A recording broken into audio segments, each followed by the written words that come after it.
बहुत ही कम तेल यूज़ होता है।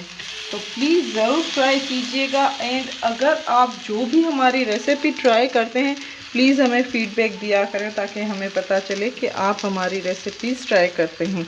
एंड अभी तक जो भी देख रहे हैं, जिस किसी ने भी हमारे चैनल को सब्सक्राइब नहीं किया तो प्लीज़ सब्सक्राइब कर लें, ताकि हमारे चैनल की हर नोटिफिकेशन आप तक, नई वीडियो आप तक पहुंच सके एंड आप देख सकें। एंड फिर से इसको पलटेंगे।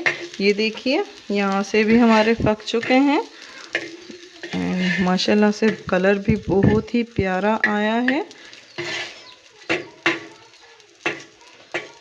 अब इसी को थोड़ा सा इस साइड को भी पका लेते हैं। देखिए आलू गल चुके हैं लेकिन थोड़े से पके हुए सही हैं।